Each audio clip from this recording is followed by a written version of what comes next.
Bismillahirrahmanirrahim. Assalamualaikum dan salam sejahtera. Apa khabar semua? Jadi jom bahasa sejarah bersama dengan cikgu pada sesi kali ini, di mana kita masih lagi dalam bab 8 tingkatan 3, iaitu kebijaksanaan Raja dan Pembesar Melayu menangani cabaran Barat. Dan pada sesi kali ini kita akan fokus kepada 8.2, iaitu tindakan Raja Melayu dalam menangani cabaran Barat.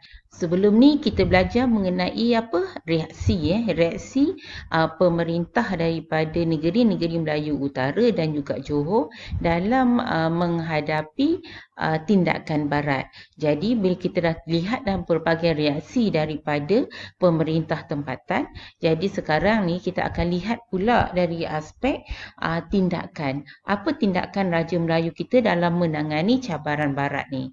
Jadi dilihat di sini di mana Raja-Raja Melayu kita ni sebenarnya telah menggunakan pelbagai cara untuk melindungi kepentingan bangsa dan kedaulatan negeri. Malah dengan strategi ataupun cara yang dilakukan oleh Raja-Raja Melayu ni, dengan harapanlah supaya kedaulatan negara dapat dikekalkan. Jadi yang pertama antara tindakan yang pertama yang dilakukan oleh Raja Melayu kita ialah melalui tuntutan Raja-Raja Melayu melalui Durbar. Okey, Raja-Raja Melayu ni sebenarnya berperanan sebagai juru bicara dan juga menzahirkan suara membela nasib penduduk itulah, dan juga melindungi kepentingan bangsa melalui Durbar. Dan kita akan tengok tentang Durbar dan apa perkara yang telah dibincangkan di dalam Durbar ni. Yang pertamanya kita lihat Durbar yang telah diadakan di Kuala Lumpur pada tahun 1903. Semasa Durbar di Kuala Lumpur pada tahun 1903, Sultan Idris Mushidil Azam Shah iaitu Sultan Perak telah mengkritik pemusatan kuasa di tangan Residen Jeneral, dan juga beliau mendesak supaya dilaksanakan langkah mengembalikan kuasa kepada institusi raja. Ini yang pertama, di mana baginda mengkritik pemusatan kuasa di tangan Residen Jeneral dan kembalikan kuasa kepada institusi raja. Manakala yang keduanya pula ialah baginda mendesak supaya bilangan pegawai Melayu dalam perkhidmatan kerajaan persekutuan ni ditambah dan dilantik ke jawatan yang lebih tinggi. Ini antaralah yang telah diutarakan oleh Sultan Idris Mushidil Azam Shah yang merupakan Sultan Perak pada waktu ni. Dan yang keduanya kita lihat kepada yang di-Pertuan Besar Negeri Sembilan, iaitu Tuanku Muhammad Ibni Yam Tuan Antah, di mana baginda telah menuntut supaya bahasa Melayu dijadikan sebagai bahasa rasmi persekutuan. Ini perkaralah yang dibincangkan di dalam Durbar di Kuala Lumpur pada tahun 1903. Dan kemudian kita lihat pula Durbar di Pekan Pahang pada tahun 1932. Di sini kita lihat pula kepada Sultan Iskandar Shah yang merupakan Sultan Perak pada waktu ini, di mana baginda telah mendesak agar kuasa pemerintah dikembalikan kepada Raja-Raja Melayu dan Majlis Negeri dalam semua aspek pemerintahan negeri. Ini yang didesak oleh siapa? Sultan Perak, iaitu Sultan Iskandar Shah ni. Supaya apa? Dikembalikan kuasa ni dikembalikan kepada Raja-Raja Melayu dan juga Majlis Negeri. Kemudiannya kita lihat Durbar di Kelang Selangor pada tahun 1937. Di dalam Durbar ni, yang di-Pertuan Besar Negeri Sembilan iaitu Tuanku Abdul Rahman telah menggesa British supaya memberi peluang perkhidmatan kepada buruh dari rumpun alam Melayu. Ini merujuk kepada diberi kita kata peluang ni kepada orang Jawa bagi menggantikan orang Cina dan India. Ini kita kata saranan oleh Tuanku Abdul Rahman. Dan kemudian kita ada daripada Sultan Pahang iaitu Sultan Abu Bakar Riyatuddin Al-Muazzam Shah, di mana baginda mendesak British supaya memberi perhatian kepada masalah orang Melayu yang tidak mempunyai pekerjaan ataupun tanah. Jadi di sini berilah perhatian kepada masalah yang dihadapi oleh orang Melayu, terutamanya yang tidak mempunyai pekerjaan ataupun tanah. Kemudian kita tengok pula Durbar di Seri Menanti Negeri Sembilan yang telah diadakan pada tahun 1939. Okey, di sini di mana Sultan Selangor iaitu Sultan Hisamuddin Alam Shah, baginda telah mencadangkan supaya ditubuhkan Malay Girls College yang taraf dia sebenarnya sama dengan Malay College Kuala Kangsar. Ini adalah untuk apa? Untuk meningkatkan pendidikan kaum wanita. Jadi itu serba sedikit mengenai Durbar di mana tuntutan Raja-Raja Melayu ni telah dilakukan melalui Durbar. Kalau Durbar ni kita kata merupakan wadah pertemuan lah antara Raja-Raja Melayu dengan pihak British bagi membincangkan isu-isu masyarakat tempatan yang terjejas akibat daripada dasar pentadbiran barat. Okey. Jadi kita pergi pula kepada tindakan yang kedua iaitu diplomasi menangani tekanan British. Di sini kita akan merujuk kepada dua negeri iaitu semasa pemerintahan Sultan Abu Bakar iaitu di Johor dan yang keduanya adalah Sultan Zainal Abidin di Terengganu. So kita tengok dulu kepada Sultan Abu Bakar Johor. Sultan Abu Bakar ni sebenarnya telah mengadakan hubungan baik dengan negeri-negeri Selat. Di sini dapat dilihat apabila British ni telah mengekalkan Teluk Belanga di Singapura sebagai milik Kesultanan Johor. Walaupun kita tengok telah dimiliki oleh British tapi British masih lagi mengekalkan Teluk Belanga ni di bawah milik Kesultanan Johor. Malah baginda dan kerabat dia telah menetap di Singapura hinggalah pada tahun 1889. Kemudian barulah berpindah ke Johor. So ini dengan yang pertama mengadakan hubungan baik dengan kerajaan negeri-negeri Selat. Dan yang keduanya ialah kunjungan ke England. Di mana di sini Sultan Abu Bakar telah bertemu dengan Ratu Victoria. Di sini baginda telah dikurniakan gelaran Maharaja Johor pada tahun 1868. Kunjungan ini juga sebenarnya dibuat untuk meredakan tekanan gubernur negeri-negeri Selat dan baginda telah diberi kepercayaan untuk menyelesaikan pertikaian di negeri-negeri Melayu. Okey, itu yang kedua iaitu kunjungan ke England dengan bertemu dengan Ratu Victoria. Manakala yang ketiga ialah baginda telah menubuhkan lembaga penasihat Johor di London. Di sini ahli-ahli dalam lembaga penasihat Johor ni semuanya dilantik oleh baginda yang terdiri daripada pegawai British yang bertanggungjawab. Era British British yang bertanggungjawab.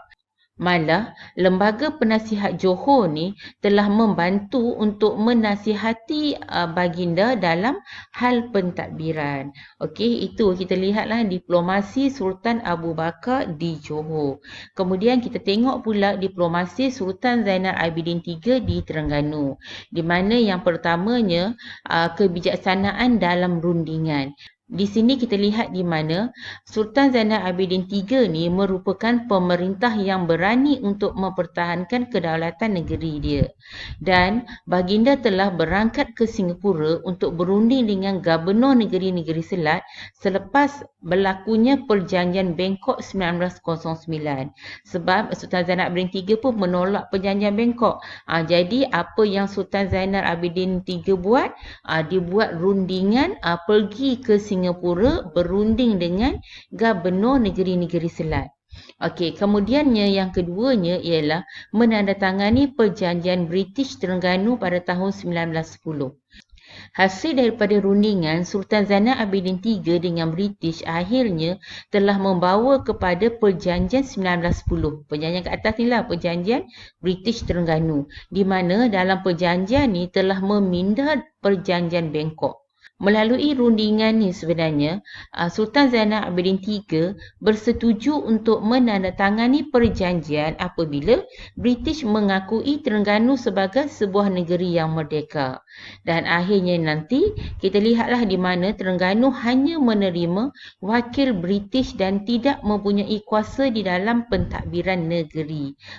Wakil British ni sebenarnya dia hanya mempunyai kuasa di dalam hal ehwal luar negeri saja. Jadi yang melibatkan dalam pentadbiran negeri, jadi wakil ni dia tidak mempunyai kuasa langsung. Okey, itu bezanya antara wakil British dengan penasihat British. Kalau penasihat British dia mempunyai kuasa lah di dalam pentadbiran negeri itu. Okey, so sekarang kita selesai mengenai diplomasi menangani tekanan British. So sekarang kita lihat pula yang ketiga, iaitu keengganan pemerintah negeri-negeri Melayu Utara menerima penasihat British. Di sini kita lihat di mana cikgu lampirkan dahulu nama-nama penasihat British yang terdapat di negeri-negeri Melayu Utara ni.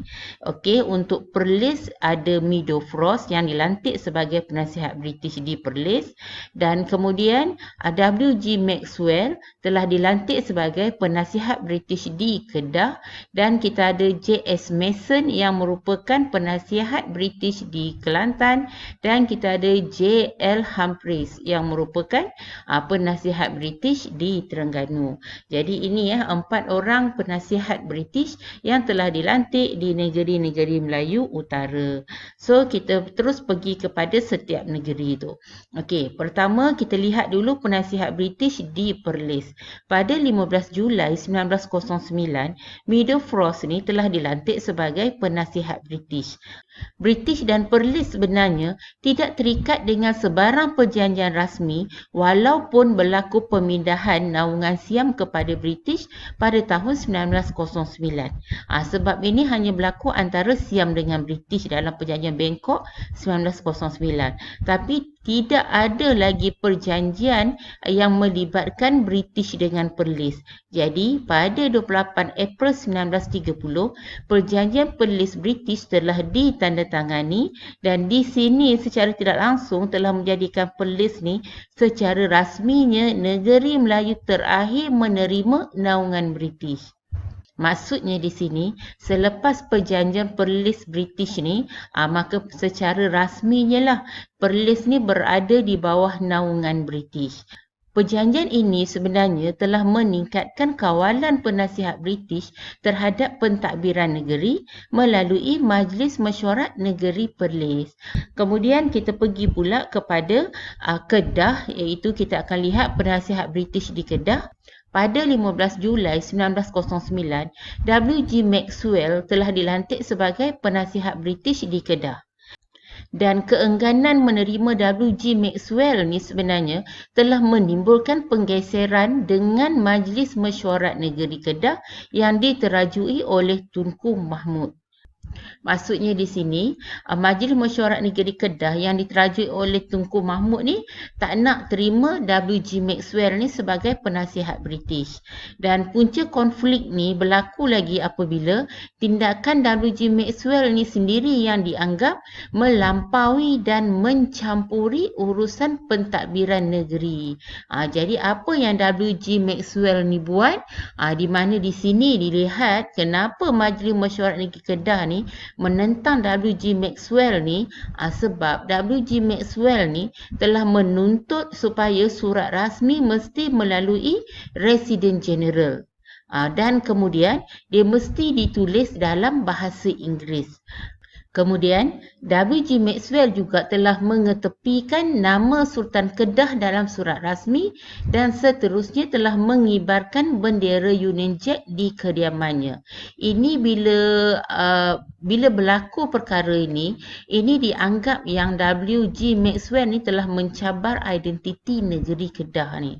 Dan konflik ini akhirnya telah membawa kepada Perjanjian Kedah British pada 1 November 1923. Dan secara rasminya, Kedah telah menjadi negeri naungan British melalui perjanjian Kedah British ni. Dan di sini kita lihat walaupun Kedah menjadi negeri naungan British secara rasmi, tapi Kedah telah berjaya mengekal identiti sebagai negeri Melayu. Ini dapat dilihat apabila adanya penggunaan bahasa Melayu dalam pentadbiran dan perundangan. Dan yang keduanya ialah penggunaan kalender hijrah. Kita tak ikut tahun Masihi, kita ikut tahun hijrah. Dan yang ketiga, cuti umum di negeri Kedah diumumkan pada hari Jumaat. Dan yang keempatnya ialah keutamaan untuk melantik pegawai Melayu di dalam pentadbiran. Jadi itu apa yang berlaku di dalam negeri Kedah. Okey, kemudian kita lihat pula penasihat British di Kelantan. Di sini, Sultan Muhammad IV sebenarnya tidak menerima perjanjian Bangkok. Jadi, British cubalah untuk berunding dengan baginda. Dan akhirnya, perjanjian telah ditandatangani antara British dengan Kelantan pada tahun 1910. Dan antara kandungan perjanjian tersebut ialah yang pertamanya, J.S. Mason telah dilantik sebagai penasihat British. Dan yang keduanya ialah Sultan Kelantan perlu mengikut dan melaksanakan nasihat-penasihat British dalam semua perkara kecuali agama Islam dan adat Melayu. Dan yang ketiga ialah Sultan Kelantan tidak dibenarkan untuk membuat hubungan dengan kuasa luar tanpa melalui penasihat British. Ini antara kandunganlah di dalam perjanjian yang telah ditandatangani antara British dengan Kelantan pada tahun 1910. Dan akhir sekali kita lihat pula penasihat British di Terengganu. Di sini kita lihat kepada Sultan Zainal Abidin III di mana baginda enggan menerima penasihat British dan hanya menerima pelantikan wakil British sahaja. Di mana cikgu sebut tadi kan, wakil British ni dia tidak mempunyai kuasa dalam pentadbiran negeri. Tapi hanya ada kuasa di dalam hal ehwal luar negeri sahaja. Dan pelantikan wakil British ni telah dibuat pada tahun 1910. Penguasaan British dalam pentadbiran Terengganu ni sebenarnya adalah semasa pemerintahan Sultan Muhammad II. Ini selepas kita kata kemangkatan Sultan Zainal Abidin III, penggantinya adalah Sultan Muhammad II. Di sini Sultan Muhammad II telah didesak untuk menandatangani perjanjian Terengganu British pada 24 Mei 1919. Dan melalui perjanjian ini, status wakil British yang sebelum kita lihat kan, kita ada wakil British kan. Wakil British ni telah ditukar menjadi penasihat British. Dan siapa penasihat British pertama di Terengganu? Inilah dia, iaitu J.L. Humphreys. Sultan Muhammad II sebenarnya lebih banyak berunding dengan pembesar negeri berbanding dengan merujuk kepada penasihat British. Dan akibat daripada sini menyebabkan British marah dan dianggap telah menghalang dasar British di Terengganu. Akhirnya baginda telah turun tahta pada tahun 1920 dan telah diganti dengan Sultan Sulaiman Badrul Alam Shah. Itu sistem penasihat British di Terengganu.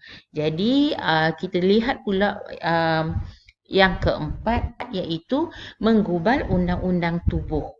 Jadi kita tengok dulu Undang-Undang Tubuh Kerajaan Johor pada 14 April 1895, Sultan Abu Bakar telah memasyhurkan perlembagaan negeri yang kemudiannya dikenali sebagai Undang-Undang Tubuh Kerajaan Johor. Dan dengan pengenalan undang-undang ini sebenarnya telah menjadikan Johor sebagai negeri Melayu pertama yang mengamalkan sistem raja berperlembagaan dan mempunyai unsur demokratik. Okey, kita lihat kandungan. Apa ada di dalam antara kandungan tubuh kerajaan Johor ni? Undang-undang tubuh kerajaan Johor ni mengandungi 64 fasal. antara kandungan undang-undang tubuh ini di mana Sultan tidak boleh menyerahkan negeri dan kerajaan Johor kepada kuasa asing. Itu satu. Sultan tak boleh serahkan negeri dan kerajaan Johor kepada orang asing. Selain daripada British lah. Dan yang keduanya, menteri-menteri dan jemaah pangku kerajaan. Di mana mereka ni tidak boleh menyerahkan negeri kepada kerajaan asing. Yang tadi Sultan. Yang keduanya, menteri-menteri dan jemaah pangkuan kerajaan ni. So, tidak boleh menyerahkan negeri kepada kerajaan asing. Dan yang ketiganya, kita lihat kepada jemaah menteri. Di mana jemaah menteri ni mestilah terdiri daripada bangsa Melayu, rakyat Johor dan beragama Islam. Baru boleh dilantik menjadi jemaah menteri. Dan yang keempat, ahli majlis mesyuarat kerajaan mestilah terdiri daripada rakyat Johor.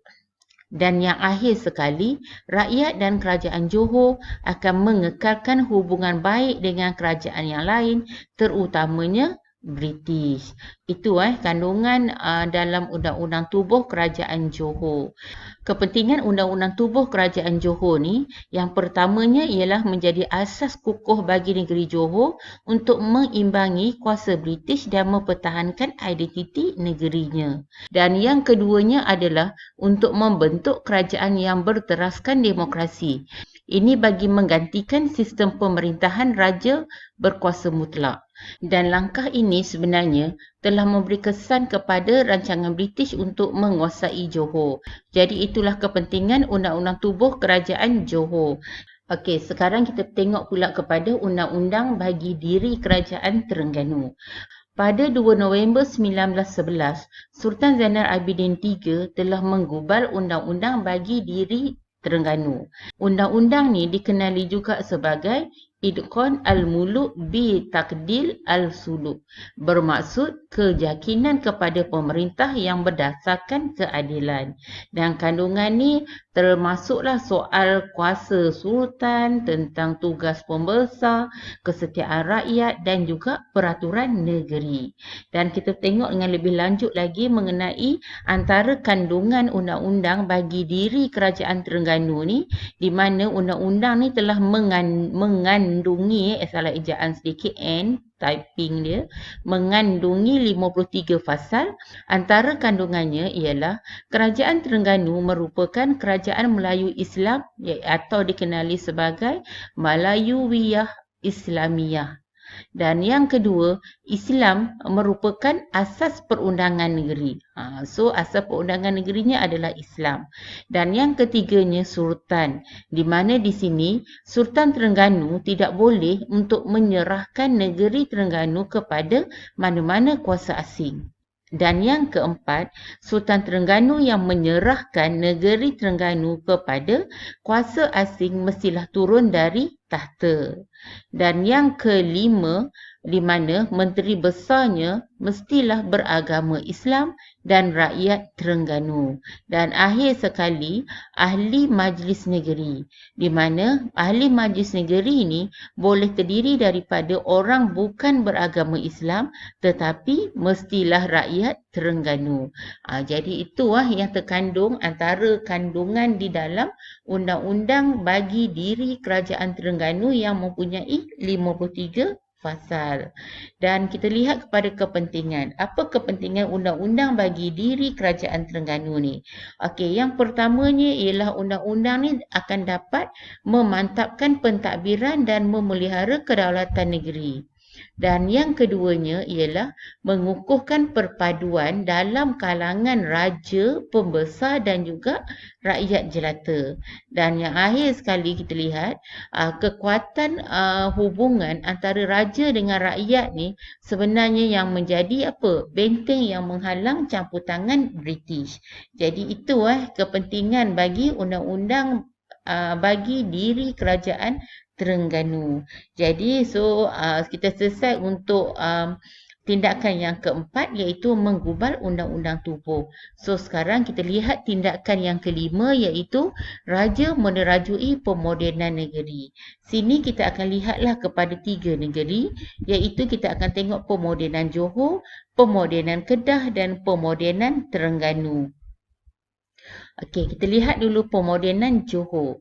Pemodenan Johor ni kita akan rujuk kepada Sultan Abu Bakar. Di mana di sini Sultan Abu Bakar telah bekerjasama dengan Majlis Jemaah Menteri yang cekap dan taat setia. Mempunyai sultan yang bagus dan mempunyai juga Majlis Jemaah Menteri yang cekap dan taat. Dan yang keduanya, Sultan Abu Bakar juga telah meneruskan pemodenan pentadbiran yang mula dipelopori oleh siapa tadi? Temenggung Daing Ibrahim. Dan di sini kita boleh lihatlah antara pemodenan pentadbiran yang dilakukan di dalam pentadbiran, kewangan, undang-undang, pelajaran, kesihatan, tanah, polis dan tentera. Dan Sultan Abu Bakar juga telah bekerjasama dengan pembesar yang berwibawa. Antara pembesar-pembesar yang berwibawa ni adalah yang pertamanya kita ada Datuk Jaafar bin Muhammad. Yang keduanya kita ada Datuk Abdul Rahman bin Anda. Yang ketiga kita ada Datuk Muhammad Saleh bin Perang. Dan yang keempat kita ada Datuk Muhammad Ibrahim bin Mushi Abdullah. Dan selain daripada itu, Sultan Abu Bakar juga telah menubuhkan pelbagai jabatan, di mana jabatan-jabatan ini akan menguruskan pembangunan rakyat dan negeri. Malah jabatan yang beroperasi ni juga telah berjalan dengan berkesan dan cekap hingga British tidak ada ruang untuk campur tangan di dalam pentadbiran. Ejaan R campur tangan di dalam pentadbiran Johor. Okey, jadi di sini kita dapat lihatlah di mana pemodenan Johor ni sebenarnya telah menyebabkan British lambat untuk campur tangan di dalam Johor. Okey, kemudian kita tengok pula pemodenan Kedah. Ini semasa pemerintahan Sultan Abdul Hamid Halim Shah di mana baginda terkenal sebagai bapa Kedah moden. So ini disebabkan oleh semasa pemerintahannya Kedah telah melaluilah arus pembangunan dan pemodenan ni. Dan Sultan Abdul Hamid Halim Shah ni sebenarnya telah dibantu oleh pembesar negeri yang berkebolehan. Antara pembesar-pembesar negeri ini terdiri daripada Tunku Abdul Aziz, Tunku Mahmud, Tunku Ibrahim dan juga Wan Muhammad Saman. Dan mereka inilah yang kita lihat nanti bersama-sama dengan Sultan Kedah telah berjaya untuk membangunkan negeri. Dan pada akhir abad ke-19, Kedah telah mewujudkan Jabatan Audit, Pejabat Pos Besar dan Telekom, Mahkamah Keadilan dan Pasukan Polis Kedah. Kedah sebenarnya telah dapat berjaya mengembangkan sistem politik yang tersusun sebelum campur tangan British kerana di sini dapat dilihatlah Kedah mempunyai pegawai yang berpengalaman dan memainkan peranan yang berkesan di dalam pentadbiran. Ejaan lagi berpengalaman. So itu yang kita kata kekuatan yang ada pada Kedah di mana Sultan Abdul Hamid Halim Shah yang telah memulakan pembangunan dan pemodenan di Kedah. Dan kemudian kita lihat pula kepada pemodenan Terengganu di mana semasa pemerintahan Sultan Zainal Abidin III, Sultan Zainal Abidin III ni bersama dengan Yang di-Pertuan Muda Tengku Muhammad telah melakukan pembaharuan dan pemodenan dalam pentadbiran. Malah baginda telah menubuhkan Jemaah Mesyuarat Kerajaan dan Jemaah Menteri sejak tahun 1912. Dan selain daripada itu, penubuhan kita kata Jemaah Mesyuarat Kerajaan dan Jemaah Menteri ini sebenarnya telah membawa kepada penubuhan jabatan-jabatan kerajaan. Antara jabatan-jabatan kerajaan yang telah diwujudkan pada waktu ini ialah Pejabat Setiausaha Kerajaan, kita ada Pejabat Perbendaharaan, kita ada Pejabat Pesuruhjaya Keadilan, kita ada Pejabat Agama dan Pelajaran, kemudian pejabat kerja raya dan pejabat pesuruhjaya hutan. Jadi, ini merupakan usaha untuk mengelakkan penglibatan British di dalam pentadbiran di Terengganu.